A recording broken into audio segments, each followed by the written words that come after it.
우리에게 주신 하나님 말씀 받겠습니다. 로마서 10장 14절과 15절 말씀입니다. 그런즉 그들이 믿지 아니하는 이를 어찌 부르리요? 듣지도 못한 이를 어찌 믿으리요? 전파하는 자가 없이 어찌 들으리요? 보내심을 받지 아니하였으면 어찌 전파하리요? 기록된 바 아름답도다. 좋은 소식을 전하는 자들의 발이여 함과 같으니라. 이것은 살아계신 하나님의 말씀입니다. 아멘. 네, 오늘은 일터에서 성교적 삶을 살아가라 라는 제목으로 일터에 대한 이야기를 계속 드리려고 합니다. 먼저 선교에 대해서 우리가 좀 바른 이해를 이제 좀 가졌으면 합니다. 우리가 성교적 삶을 살아야 되니까 선교가 뭔지를 좀 이해를 할 필요가 있는데, 선교라는 단어는 미션이라고 우리가 흔히 영어로 하죠. 자, 우리가 그냥 흔히 미션이라고 하면 세상에서는 선교라고 번역을 하지 않고 주로 뭐라고 번역하죠? 사명이라고 이제 번역을 하는데, 사명. 자, 라틴어 이 미션이라는 이 사명이라는 단어는 라틴어 미시오에서 나왔는데 이게 파견이라는 뜻입니다. 그래서 하나님이 우리에게 어떤 임무를 주어서, 사명을 주어서 우리를 보내는 것을 이제 우리가 미션이라고, 선교라고 이제 이야기를 합니다. 그러면 하나님은 우리에게 어떤 임무를 주셨을까요? 이에 대한 대답을 잘 하려면, 자, 이제 선교, 미션, 사명이라는 게 뭔가, 하나님 우리에게 어떤 사명을 주셨는가를 알려면, 그러면 그 사명이라는 게 무엇인가를 좀 깊이 이해해야 하는데, 우리 기독교인들이 많이 좀 약간 편협하게 알고 있는 게 선교를 곧 전도로 이해하고 있다는 거예요. 선교는 곧 전도가 아닙니다. 물론 전도를 포함하고 있습니다. 선교는 전도보다 훨씬 큰 개념이에요. 따라해 볼까요? 선교는 전도보다 훨씬 큰 개념이다. 네, 자, 전도는 선교 안에 포함되어 있습니다. 그러나 선교와 전도는 똑같은 것이 아니에요. 훨씬 선교가 큰 개념이라는 것을 이해해야 합니다. 자, 먼저 그게 중요하고요. 그래서 그럼 선교는 뭐냐? 그 전에, 자, 선교를 전도로 축소해버리면 어떤 문제가 발생되기에 제가 이것을 강조하느냐 하면, 자, 선교는 그럼 선교사들만 하는 거라고 착각을 해요. 해외 나가서 복음을 전하는 그 선교사들만 선교하는 거구나 라는 착각을 하게 됩니다. 그래서 우리는 거기에 나가 있는 선교사님들을 도와주기만 하면 되지, 선교는 내가 하는 게 아니야, 선교는 선교사들이 하는 거야, 우리는 선교하는 선교사들을 도와주는 일을 하면 되는 거야 라는 착각을 한다는 거예요. 우리가 선교적 삶을 살려고 안 하고 선교는 다른 사람이 하는 거고 나는 지원한다는 생각만 하는 것이 문제예요. 이게 어디서 오느냐? 선교를 전도로 착각하고 있기 때문에 오는 거예요. 자, 그러면 선교가 뭐냐? 선교는 같이 한번 읽겠습니다. 시작. 선교는 하나님의 뜻에서 벗어나 있는 피조 세계를 온전케 바로잡는 것을 의미한다. 자, 이 말은요, 제가 하는 말이 아니라, 제가 하면 별로 권위가 없잖아요. 그렇죠? 유명한 크리스토퍼 라이트라는 대학자가 이렇게 이야기를 합니다. 그의 책 하나님의 선교라는 책은 선교에 대해서 공부하는 사람에게는 첫 번째 가장 추천하는 책이에요. 근데 책이 굉장히 좀 어려워요. 그래서 이 책을 잘 안 읽어요. 어려우니까, 지루하니까 안 읽어요. 그런데 굉장히 깊이가 있어요. 그래서 선교를, 그 성경의 거대한 선교의 개념을 잘 이해하려면 이 책을 읽으시기를 권유해 드립니다. 언제 한번 제가 이 책을 가지고 선교를 한번 이야기했으면 하는 기대, 바람도 갖고 있는데요. 이 사람이 이제 크리스토퍼 라이트인데, 혹시 여러분 존 스토트라는 목사님 아시는 분 있을 수 있을 것 같아요. 되게 유명한 분이죠. 이분이 성경으로 선교를 이해시키는데 가장 탁월했던 분인데, 이분의 수제자고, 이제 존 스타트가 돌아간 이후에 이분이 이제 세계 선교 운동에 아주 그러니까 선교 운동에서 성경적 기초를 놓는 일을 하는 그 일로 아주 활약을 잘하고 있습니다. 근데 이분이 하는 얘기예요. 이분은 뭐라고 얘기하냐면 하나님의 선교가 있다는 거예요. 하나님의 미션이 있다는 거예요. 하나님의 사명이 있다는 거예요. 하나님의 사명은 뭐예요? 하나님이 창조하신 세계를 회복시키는 게 하나님의 사명이에요. 하나님의 사명으로부터 우리의 사명이 온다는 거예요. 하나님이 사명이 있으시기 때문에 우리에게 사명을 맡기신다는 거예요. 하나님이 원하시는 목적과 계획이 있는데 하나님의 뜻에서 벗어난 모든 피조 세계를 하나님의 뜻으로 회복시키는 게 하나님의 목적이에요. 그래서 우리에게 임무를 맡기신다는 거예요. 그리고 그 일을 수행하게 하신다는 거예요.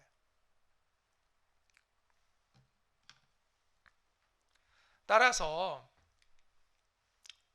우리의 모든 사명은 하나님의 사명으로부터 오는 것이다. 이렇게 이야기를 하면서 우리가 흔히 얘기하는 예수님의 마태복음 28장에 있는 선교 명령을 이해하려면 맨 처음 창세기에 나오는 이 말씀을 우리가 창조 명령이라고 하는데 창조 명령에서부터 출발해야 한다라고 이야기를 합니다. 자, 창조 명령 우리 같이 한번 읽겠습니다. 시작. 하나님이 그들에게 복을 주시며 하나님이 그들에게 이르시되 생육하고 번성하여 땅에 충만하라. 땅을 정복하라. 바다의 물고기와 하늘의 새와 땅에 움직이는 모든 생물을 다스리라 하시니라. 여기서 정복하고 다스린다는 건 제가 자주 강조하는데 이 말은 오해하면 안 돼요. 이거는 파괴하고 착취하라는 뜻이 아니겠죠. 당연히 그런 뜻이 아니라 어떤 의미일까요? 여기서 정복하고 다스린다는 것은 리더십을 가지라는 거예요. 매니지하라는 거예요. 매니지. 그러니까 매니저의 역할은 뭐예요? 원래 그것이 잘 기능되도록 그 역할을 하는 거죠. 그러니까 하나님이 창조하신 세계를 잘 돌봐서 그 하나님이 창조하신 그 세계의 피조물들이 그 기능을 하도록 네가 리더십을 발휘하라. 이런 뜻으로 우리가 이해를 해야 합니다. 자, 그러면 하나님의 이 창조 명령과 선교 명령은 예수님의 선교 명령은 맥락이 같다는 거예요. 다른 게 아니라는 거예요. 하나님이 하신 창조 명령을 무시하고 예수님이 명령하신 게 아니라는 거예요. 이 둘은 깊은 연관성을 가지고 있다라는 것입니다. 그래서 신약의 성경과 구약의 성경이 맥락이 같다는 거예요. 다르지 않다는 거예요. 같은 하나님이시니까. 그래서 예수님의 선교 명령은 한마디로 말하면 모든 민족을 제자 삼으라라는 게 이제 예수님의 선교 명령이거든요. 근데 하나님의 창조 명령, 땅을 정복하고 다스리라. 원래 피조 세계가 그 목적을 그대로 수행하도록 네가 잘 관리해라. 이 말씀은 같은 맥락이다라는 거죠. 자, 이것을 우리가 먼저 좀 깨닫고 나서 그럼 예수님의 선교 명령으로 돌아가 보죠. 자, 예수님은 뭐라고 선교 명령을 하셨죠? 너희는 가서 모든 민족을 제자로 삼아 아버지와 아들과 성령의 이름으로 세례를 베풀고 내가 너희에게 분부한 모든 것을 가르쳐 지키게 하라. 이 말씀 여러분 많이 기억하시죠? 그런데 이 말씀에서 우리 한글은 자, 신약 성경은 어떤 언어로 쓰여진지 아시죠? 헬라어예요. 그리스어예요. 그런데 이걸 한글로 번역하는 순간 우리는 그 헬라는 동사가 발달된 구조예요. 근데 우리나라는 동사가 발달되어 있지 않아요. 주로 형용사, 부사가 많이 발달되어 있어요. 그래서 동사를 보니까 메인 동사가 뭔지를 모르겠어요. 그래서 선교가 뭐냐, 이 중에서 선교가 뭐냐라고 하면 간다는 건가? 세례를 준다는 건가? 제자 삼는 건가? 가르쳐 지키게 하는 건가? 헷갈려요. 그런데 자, 우리가 신약 성경은 영어로 보면 도움이 돼요. 왜냐하면 영어와 헬라어는 구조가 같거든요. 거의. 그래서 영어 성경이 도움이 된다는 게 구조가 같기 때문이에요. 자, 이거를 영어 성경으로 딱 돌리면 바로 알게 돼요. 뭐가 메인 동사인지. 뭐가 메인 동사냐 하면 make disciples of all nations. 모든 민족을 제자 삼으라가 딱 주동사예요. 나머지 형태는 다 ing 형태예요. 분사 형태예요. 그러니까 찾아가야 만날 거 아니에요. 그리고 그 사람에게 세례를 준다는 게 뭐예요? 예수님을 전해서 그가 예수님을 영접하게 하는 거죠. 그 다음에 그가 예수님의 말씀대로 살도록 뭐 해야 돼요? 가르쳐야 돼요. 자, 그러면 어떻게 되는 거예요? 제자가 되는 거예요. 그러니까 방법을 알려주는 거예요. 나머지 가라, 세례를 베풀어라, 그들을 가르쳐라는 건 무엇을 위한 방법이에요? 모든 민족을 제자 삼으라는 것의 방법을 알려줘요. 그래서 예수님의 선교 명령은 명확해요. 아주 심플해요. 모든 민족을 제자 삼아라. 이게 예수님의 선교 명령의 핵심이에요.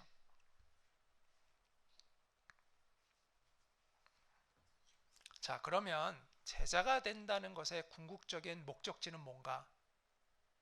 자, 가는 거예요. 세례를 받는, 그러니까 내가 이제 나에게 복음을 전하는 사람을 내가 만났어요. 누군가 내게 찾아오니까 만나겠죠? 내가 예수님을 영접했어요. 여기서 끝나면 제자가 되는 게 아니죠. 어디까지 가야 돼요? 예수님께서 가르치신 대로 내가 살아갈 때 제자가 되는 거예요. 그래서 제자됨의 핵심은 예수님께 배운 대로 살아가는 사람이 되는 것이 제자됨의 핵심이에요. 다시 말해서 하나님의 뜻이 이 땅에 이루어지는 것에 대한 열정을 가지고 살아가는 사람이 예수님의 제자예요. 예수님이 그 하나님 나라를 가르치신 거 아니에요. 하나님의 뜻에 복종하는 삶을 가르치신 거 아니에요. 그 열정을 가지고 살아가는 사람이 예수님의 제자예요. 그래서 하나님 나라의 그 선한 영향력을 이 세상에 끼치도록, 우리가 흔히 이제 선한 영향력, 요즘 그런 말이 굉장히 유행처럼 얘기하고 있는데, 이 선한 영향력을, 하나님 나라의 선한 영향력을 끼치며 살아가는 사람이 예수님의 제자예요.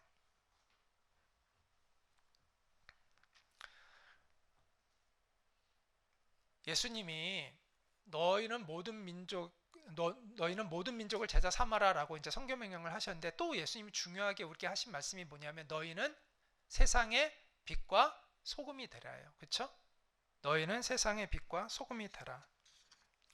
너희는 빛과 소금이 되라는, 세상의 빛과 소금이 되라는 이 말씀은요, 창세기에 땅을 정복하고 다스리라의 예수님의 버전이에요.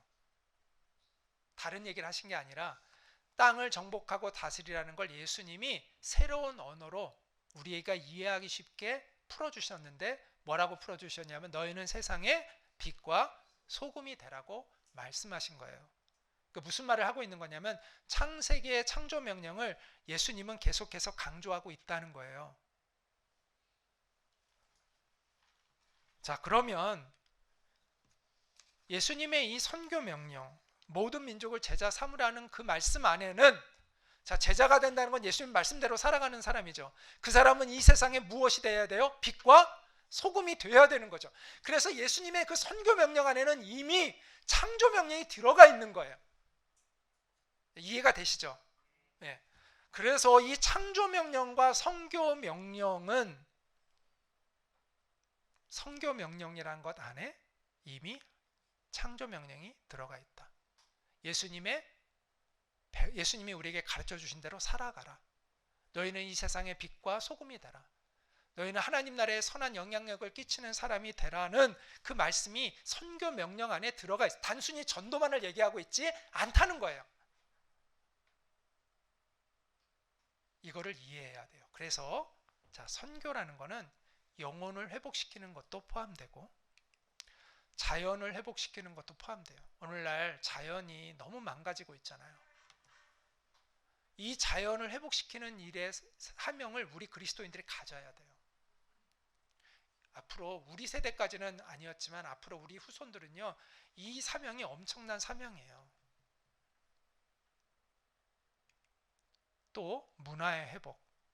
자, 문화의 회복이라는 건 비즈니스가 회복되고 교육이 회복되고 정치가 회복되고 예술이 회복되고 그 모든 것들이 다 포함되는 거예요. 이게 다 선교 안에 포함된 거예요. 그러니까 우리는 선교하면 영혼의 회복만 생각해요. 그런데 자연의 회복, 문화의 회복이 다 포함되어 있는 넓은 의미라는 것을 우리가 먼저 이해할 필요가 있다. 이분은 랄프 윈터라는 세계 선교를 이끌었던 지도자였습니다. 복음이 아직 들어가지 않은 모든 민족에게 복음을 전하는 목표를 가지고 세계 선교 운동을 이끌었던 최고의 리더였고, 근데 이분이 돌아가신 지가 한 10년 정도 됐어요. 근데 이분이 돌아가시기 전에 우리나라를 비롯해서 아시아권에 있는 그런 여러 나라들을 방문하면서 서구 선교의 12가지 실수를 당신들은 반복하지 말아라, 이렇게 이야기를 했습니다. 자, 거기에 보면 이런 내용들이 나옵니다. 대학교가 아닌 성경학교만을 그동안 설립을 했는데, 대학교를 설립해 성경적 가치관을 실현하는 대학교를 세워야 많은 지도자들이 나와서 세상을 바꾼다는 거예요. 근데 그러지 못했다는 거죠. 이제 실수입니다. 자, 땅 위의 천국이 아닌 천국의 구원만을 강조했다. 그러니까 죽어서 가는 좋은 나라를 강조했다는 거예요. 이 땅에서부터 이루어지는 하나님의 나라가 아니라. 이것도 실수였다.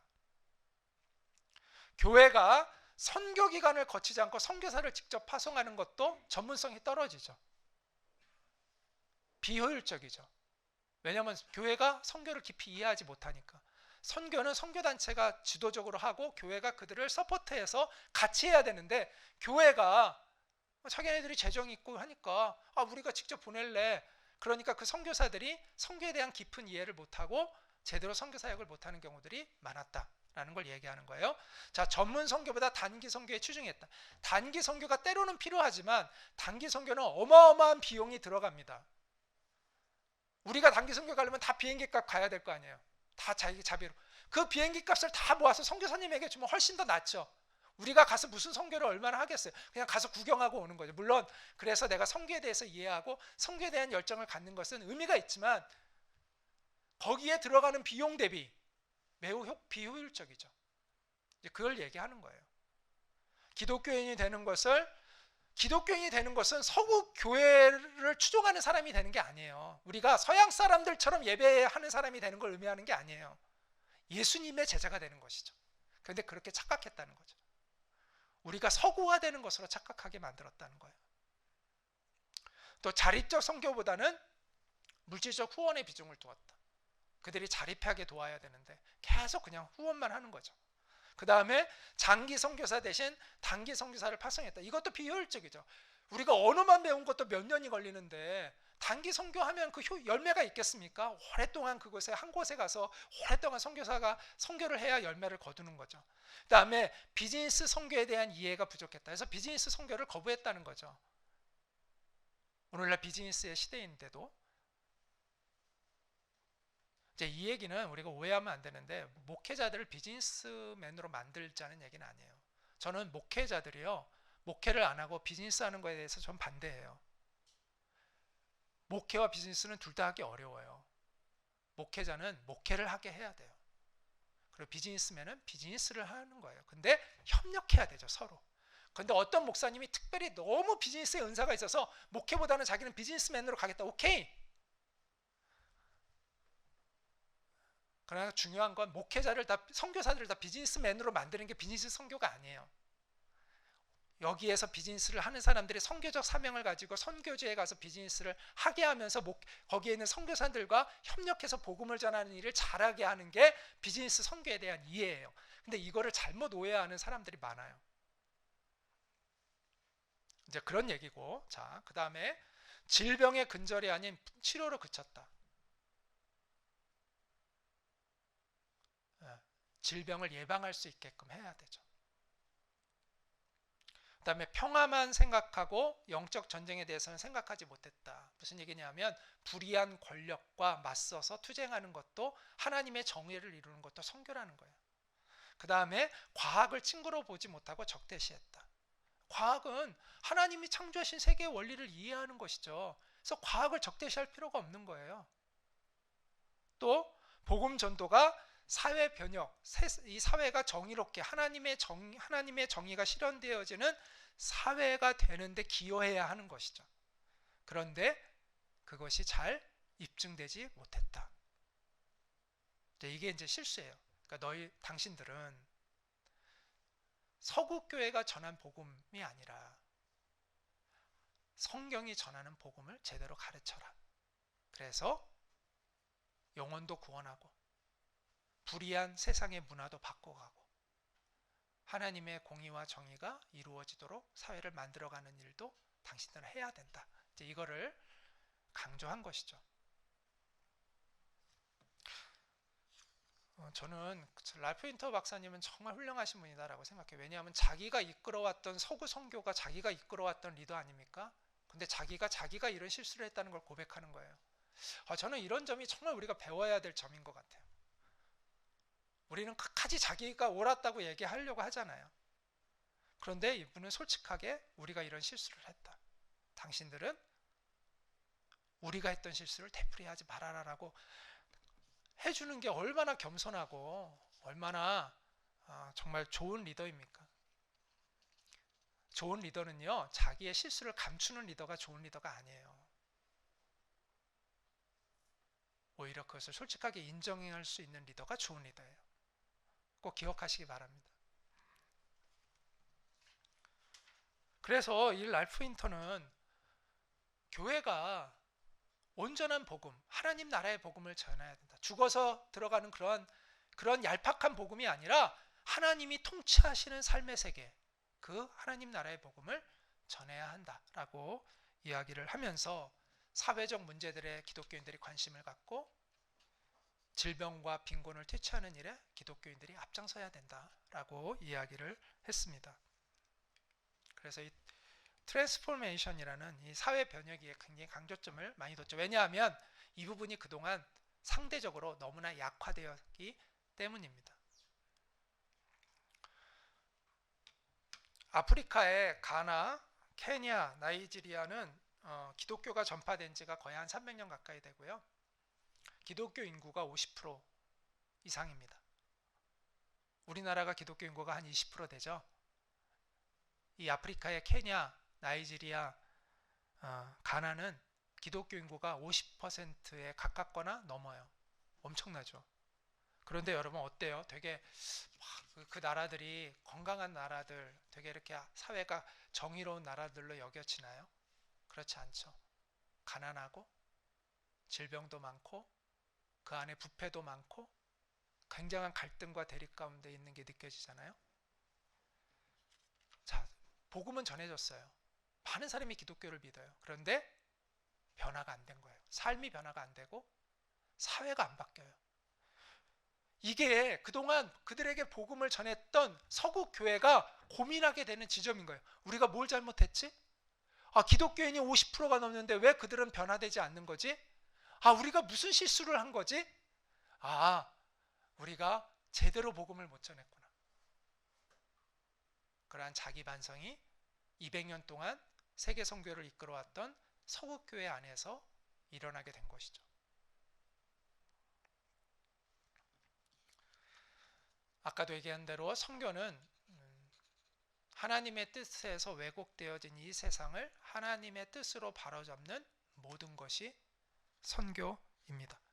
그래서 기아에 허덕이는 아이들에게 먹을 것을 제공해 주는 것도 선교의 한 부분이 될 수 있는 거고, 가난한 사람들을 교육시켜서 그 가난에서 벗어날 수 있도록 돕는 것도 선교일 수가 있는 것이죠. 또 전염병 퇴치에 앞장서는 것도 선교일 수가 있는 거예요. 꼭 전도만 선교는 아니라는 거예요. 자, 그러면 어떤 분은 이런 질문을 하고 싶겠죠. 어떤 질문을 하고 싶어 할까요? 그럼 모든 선한 행위는 다 선교가 되는가? 이거 굉장히 많이 이슈가 돼요. 그러면 모든 선한 행동은 다 선교라고 말할 수 있는가? 아니죠. 왜냐하면 하나님의 선교는 하나님이 주시는 사명으로부터 오는 거예요. 내가 하나님으로부터 오는 사명이 아니더라도 얼마든지 좋은 일 할 수 있어요. 그런데 그거는 선교는 아니에요. 우리가 하나님의 사명 없이도요, 가난한 사람 도울 수 있고 하나님의 사명 없이도 올바르게 살아갈 수 있어요. 좋은 일 많이 할 수 있어요. 그럼 그 모든 것이 다 선교냐? 그건 아니라는 거예요. 선교는 하나님으로부터 사명을 가지고 그 일을 할 때 그게 선교예요.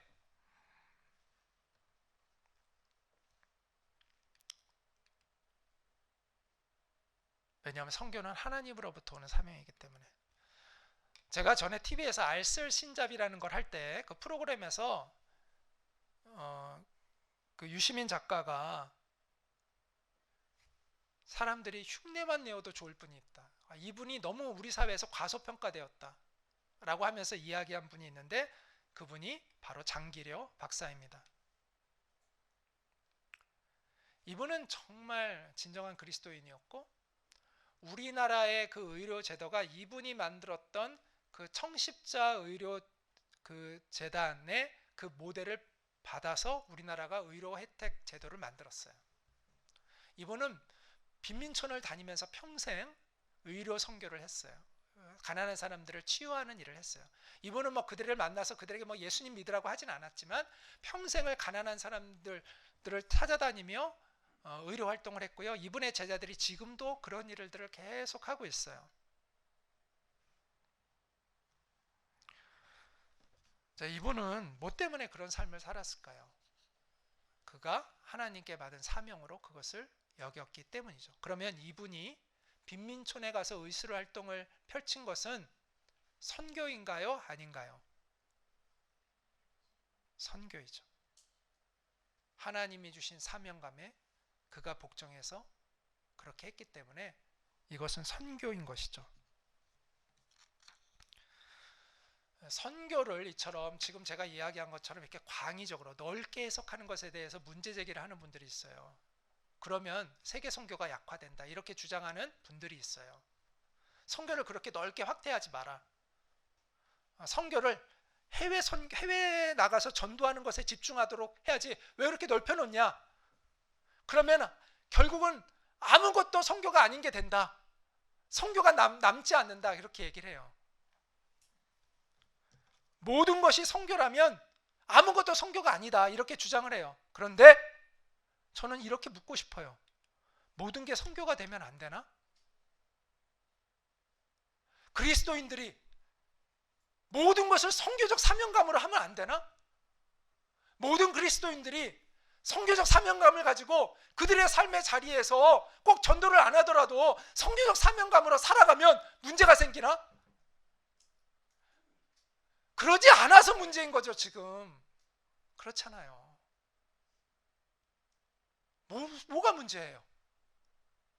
모든 그리스도인들이 그들의 직업을 그 직업의 자리에서 하나님이 주신 소명감으로 하나님이 창조하신 이 어긋난 이 세상을 바로잡는 일에 헌신하면 뭐가 문제가 됩니까? 저는 이런 사람들이요 세계 선교도 열심히 할 거라고 생각해요.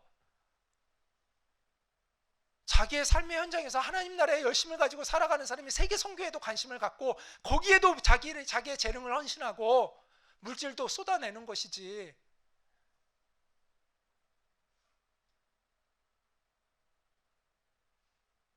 중요한 건 존재잖아요. 존재. 그 사람이 어떤 열정을 가진 사람인가가 중요한 거잖아요.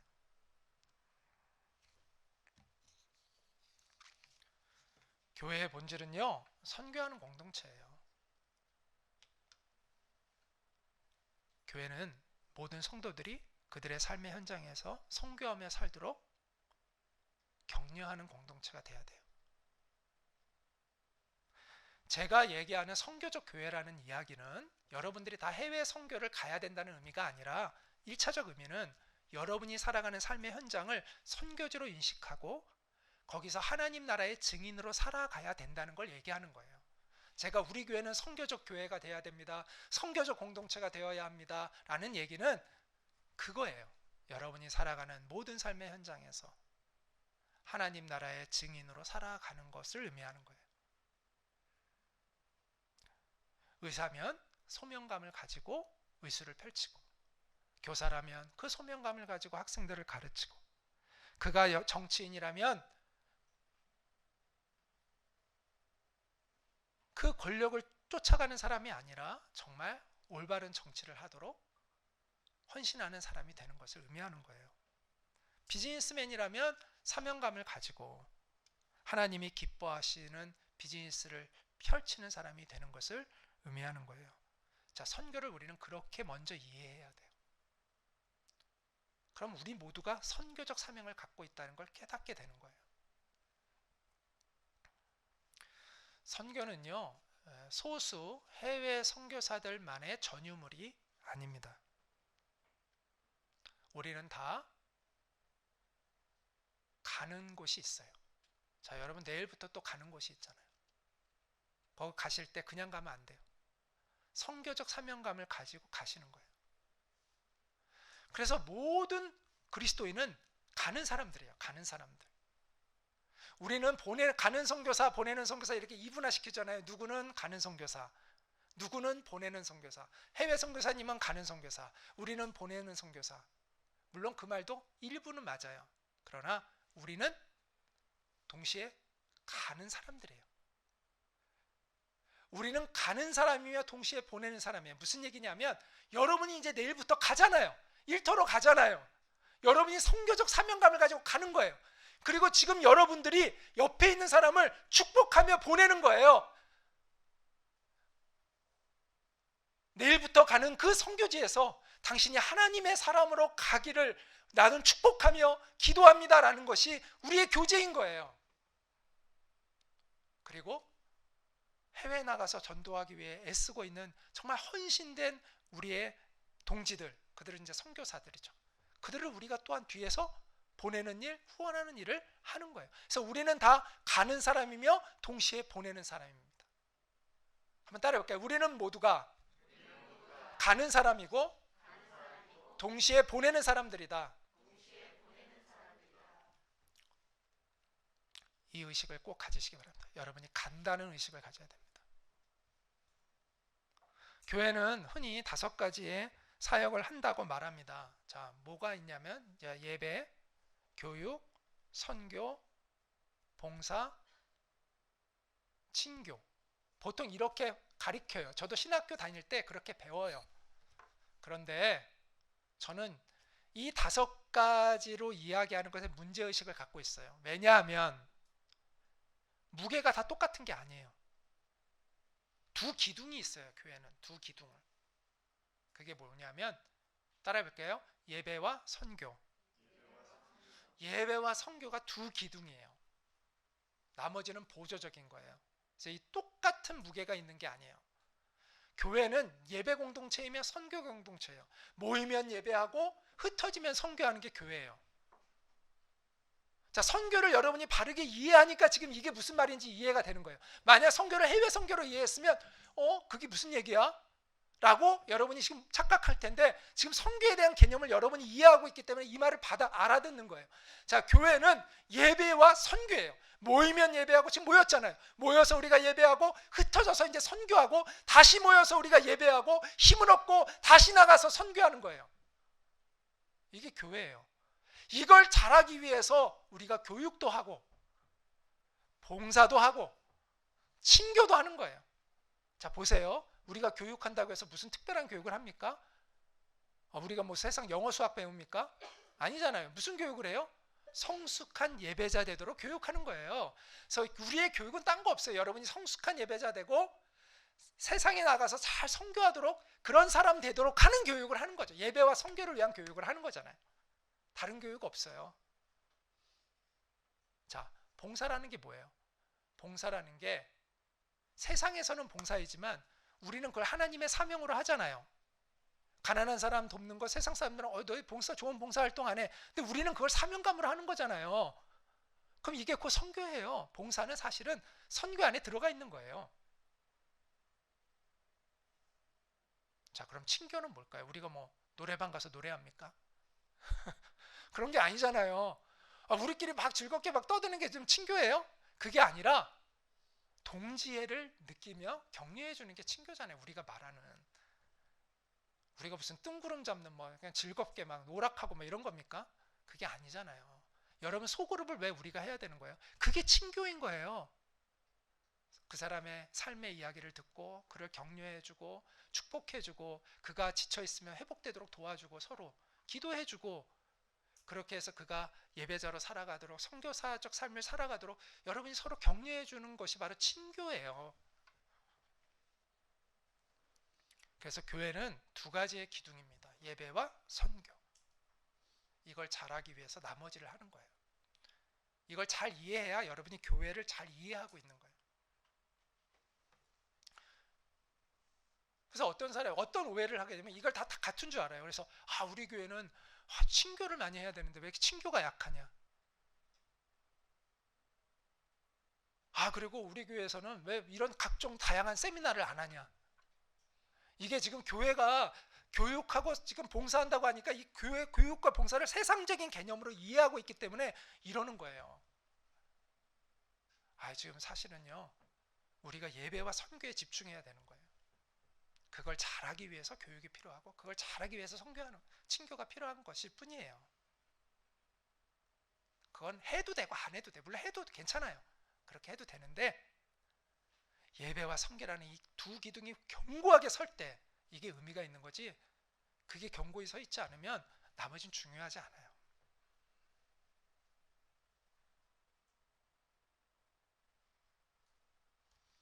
자, 제 말을 이제 한 가지 더 오해하면 안 되는데, 제가 그러면 우리는 다 선교사인가? 그건 아니에요. 자, 잘 들어보세요. 자, 전도사님 있죠? 그럼 전도사님만 전도합니까? 모든 사람이 전도하잖아요. 근데 여러분들 다 전도사라고 부르면 좀 이상하잖아요.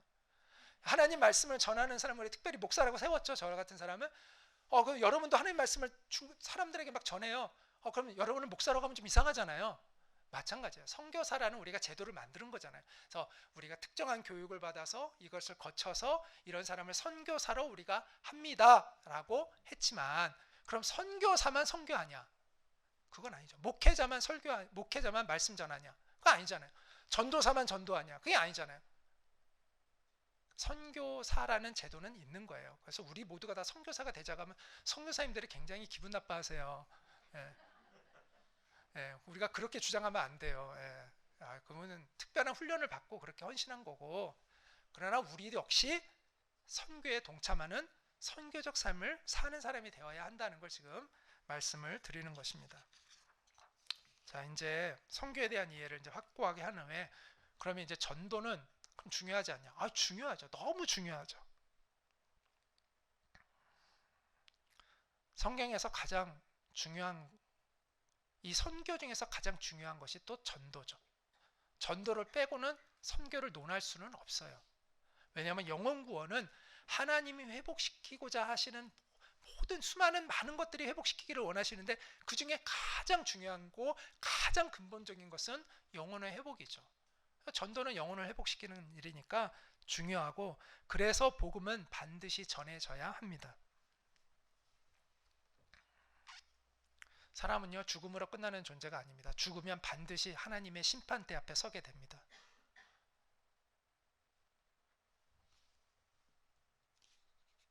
그렇기 때문에 우리의 영혼이 우리가 죽기 전에 하나님의 구원을 입어야 돼요. 그 길은 예수 그리스도의 복음을 듣고 믿음으로 반응하는 것입니다. 그래서 예수님의 복음은 하나님과 우리와의 어긋난 관계를 회복시키는 유일한 길이죠. 유일한 길. 그리고 그 영혼이 회복된 사람이 비로소 다른 선교 활동을 할 수가 있는 거예요. 영혼이 회복되지 않았는데, 하나님과의 관계가 회복되지 않았는데 무슨 하나님의 뜻을 그 사람이 추구하며 살겠어요? 그러지 않죠. 그러니까 가장 근본적인 건 영혼이 회복되어 그가 하나님을 만나고 하나님의 사명을 깨달을 때 그가 선교적 삶을 살게 돼요. 그래서 영혼 구원은 가장 근본적인 것이죠. 그러므로 복음은 반드시 전해져야 합니다. 특히 말로 반드시 전해져야만 합니다. 성경은 이렇게 얘기합니다. 자, 같이 한번 읽겠습니다. 시작. 그런즉 그들이 믿지 아니하는 이를 어찌 부르리요? 듣지도 못한 이를 어찌 믿으리요? 전파하는 자가 없이 어찌 들으리요? 보내심을 받지 아니하였으면 어찌 전파하리요? 기록된 바 아름답도다. 좋은 소식을 전하는 자들의 발이여함과 같으니라. 자, 복음을 전하는 사람이 있어야, 전파하는 사람이 있어야 복음이 우리에게 뭐예요? 들리는 거죠. 그렇죠? 자, 들려야 뭐 할 수 있어요? 믿을 수 있죠. 들려야 믿을 수가 있죠. 믿어야 우리가 구원받을 수가 있는 거예요. 누군가가 내게 와서 복음을 전해야 내가 그 복음을 들을 거 아니에요. 들어야 내 안에 믿음이 생길 거 아니에요. 내가 예수님을 믿어야 내가 하나님과의 관계가 회복될 거 아니에요. 그래서 좋은 소식을 전하는 자들의 발은 아름답다라고 이야기하는 것입니다. 자, 그러면 복음은 누가 전해야 하는 거죠? 복음으로 구원받은 모든 사람은 복음을 전할 책임과 사명을 가지고 있습니다. 물론 전도의 은사를 가진 사람이 있어요. 은사를 가진 사람이. 그런데 은사를 가진 사람은 뭐 특별히 더 많은 사람을 전도할 그런 어떤 하나님이 주신 특별한 그 어떤 의무가 있겠지만, 우리 모두가 그러면 그 전도의 은사를 받지 않으면 우리는 전도 안 해도 되는가? 그게 아니죠. 우리 모두는 전도의 사명을 가지고 있습니다. 자, 복음을 우리가 헬라어로는 유앙겔리온이라고 해요. 따라해볼까요? 유앙겔리온. 예, 유앙겔리온이라는 것은 문자적으로는 좋은 소식이라는 그러한 뜻인데,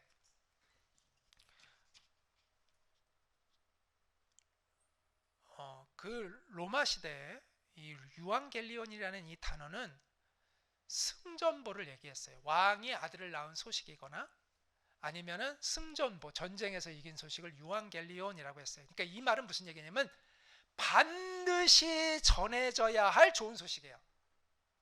반드시 사람들이 알아야 될 소식을 유앙겔리온이라고 이야기를 하는 것입니다. 그 소식이, 자 보세요. 제가 승전보를 들었어요. 지금 전쟁에서 우리가 승리했다는 얘기를 들었는데 나만 알고 있어. 다른 사람에게는 아무도 안 알려줬어. 며칠이 지나가지고 다른 사람들이 알게 됐어. 근데 처음 들었던 사람이 정홍준이래. 그 사람들이 저를 어떻게 대하겠어요? 저는 화를 내지 않겠어요? 야, 너 도대체 3일 동안 뭐 하고 있었냐? 그 얘기를 듣는 순간 우리한테 알려줬어야지. 우리가 얼마나 그것 때문에 안절부절하고 있었는데 너 제정신이냐 하면서 저를 혼내지 않겠어요? 이런 소식이 유앙겔리온이에요. 반드시 전해져야 하는 소식. 그리고 전하지 않으면 책임을 당하는 소식. 이게 유앙겔리온의 의미예요. 복음을 유앙겔리온이라고 얘기했다는 거예요. 이 하나님의 복음을. 이 얘기는 반드시 전해져야 한다는 거예요.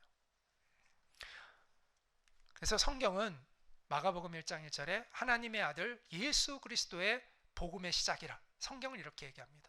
하나님의 아들의 복음의 시작이라, 기쁜 소식의 시작이라. 이 소식은 반드시 전해져야 된다는 거죠. 근데 이 단어는요, 이 복음이라는 유앙겔리온이라는 이 단어에 구약에서는 그럼 어떤 단어가 쓰였느냐? 바사르라는 단어가 바로 그런 의미예요. 바사르. 이사야서에 많이 나오는데 복음을 전하다라는 뜻이에요. 그러니까 유앙겔리온은 헬라어, 그리스어고, 구약 성경은 히브리어잖아요. 히브리어로 쓰였잖아요. 히브리어에서는 바사르라는 단어가 있는 거예요. 이 바사르는 복음을 전하다라는 뜻인데, 자 여기 보면 이사야서에 보면 이 복음을 전하다라는 이 바사르라는 단어는 뭐와 관련이 있냐 하면 해방과 관련이 있어요. 자유케 되는 것과 관련이 있어요. 압제된 것에서 해방되는 것을 의미하는 거예요. 그것을 전하는 소식이 바로 바사르라는 동사예요.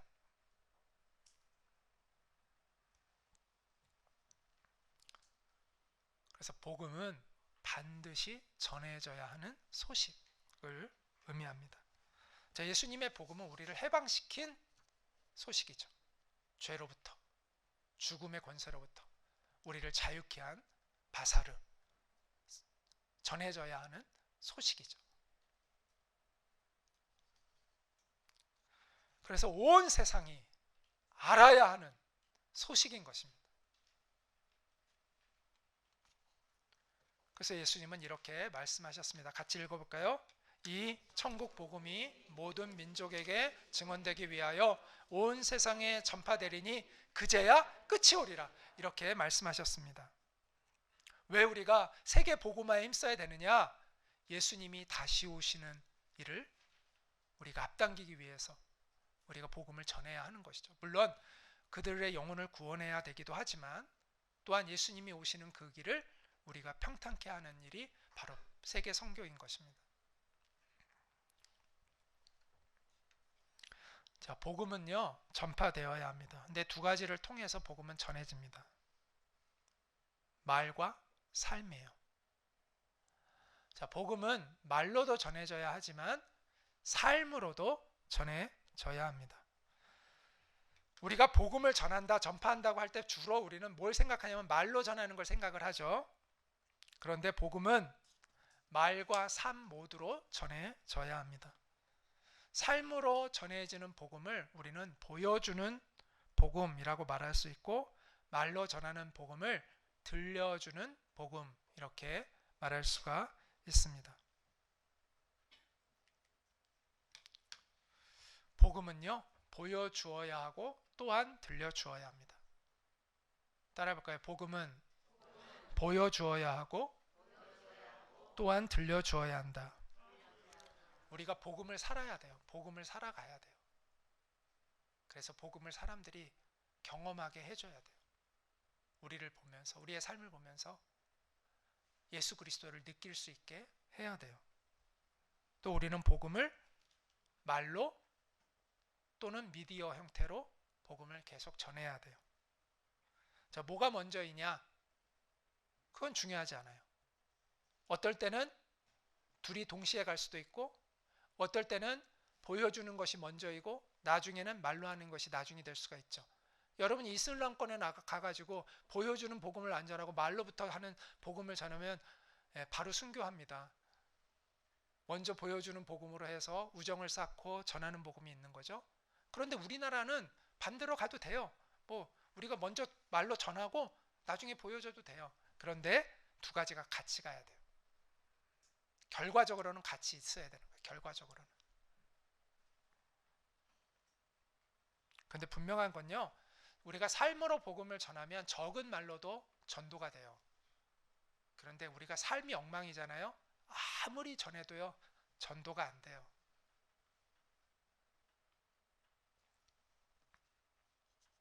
자, 여러분, 일터와 비즈니스 현장은요, 현장을 잘 이해해 보세요. 보여주는 복음이 먼저일까요? 전해지는 복음이 말로 전하는 복음이 먼저일까요? 보여주는 복음이 먼저입니다. 왜냐하면 보고 있기 때문입니다. 여러분이 길거리에 가서 복음을 전하면 사람들이 여러분 어떻게 사는지 모르잖아요. 그러니까 여러분이 전하는, 말로 전하는 메시지에만 반응을 하는 거예요. 그런데 가족에게 전도할 때는, 일터에서 여러분이 전도할 때는요, 다 알아요. 여러분이 어떻게 사는지. 그런데 여러분이 삶과 전혀 일치되지 않는 말을 자꾸 하잖아요. 아주 힘들어해요. 그리고 말빨이 안 먹힙니다. 예. 그래서 어려운 거예요. 그래서요, 가족 전도하고 일터에서 전도하는 사람들이 진짜예요. 거기서 열매를 맺는 사람들이 진짜예요. 쉽지 않거든요. 근데 일터의 특징을 알아야 돼요. 일터는 삶으로 먼저 보여주지 않잖아요. 말이 안 먹힙니다.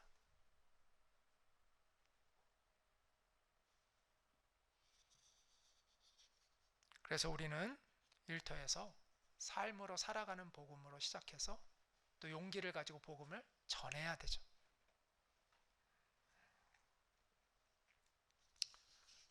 그 두 가지의 보여주는 복음, 들려주는 복음을 통해서 선교적 사명을 이루어가는 여러분 되시기를 축복합니다. 자, 이제 마지막으로 지난주에 이야기했던 이야기, 초대교회 성도들의 이야기를 다시 한번 하고 마치고자 합니다. 초대교회 성도들은 이미 일터 사역자들이었다고 말씀드렸습니다. 대한민국이라는 이 나라는 종교적 자유가 있어서 여러분이 얼마든지 말로 사람들에게 야, 우리 교회 가자라고 해서 데리고 올 수 있어요. 일단 내가 전도하기 힘드니까 일단 교회 가면 목사님 있고 뭐 이렇게 성경 공부도 하고 하니까 일단 교회 데리고 가자라고 해서 데리고 와요. 좋습니다. 근데 그러지 못하는 나라가 훨씬 더 많아요. 그럼 그런 나라들은 어떻게 하고 있을까요? 초대교회 성도들이 바로 그런 상황이었죠. 그들은 먼저 말을 못해요. 그리고 지난번에 얘기했죠. 그 예배 초서가 발각되는 순간 거기에 있는 모든 사람들이 다 죽는 거예요. 그럼 어떻게 해야 돼요? 먼저 복음을 전해서 전도가 돼야 교회를 데리고 오는 거예요. 그럼 전도를 하려면 어떻게 해야 돼요? 먼저 삶으로 그 현장에서 그렇게 살아가야 돼요. 그래서 사람들이 야, 너는 왜 그렇게 살아? 야, 너 정말 보니까 너무 존경스러워. 넌 도대체 뭐 때문에 그렇게 사니? 나도 너처럼 되고 싶어. 그때 우리가 살아가는 그 소망의 이유를 묻는 사람들에게 우리가 드디어 이제 말을 전하는 거죠. 사실은 내가 예수님 때문에 그런 거야 라고 하면서 내 인생이 예수님 때문에 이렇게 바뀌었어 라고 얘기해 주는 거죠. 그럼 그 사람이 감동하고 너도 예수님 믿을래? 그래, 나도 예수님 믿을게. 그래, 이렇게 하면 예수님 믿을 수 있어 하면서 그가 예수님을 영접하게 하고 우리 같이 함께 예배드리러 가자라고 해서 예배를 드리는 거예요. 그게 초대교회 성도들의 삶이었고 그렇게 해서 교회가 성장한 거예요. 지난번에도 얘기했지만 그들은 정말 예수님이 그들의 삶에 그들의 고백대로 주와 그리스도였던 것이죠.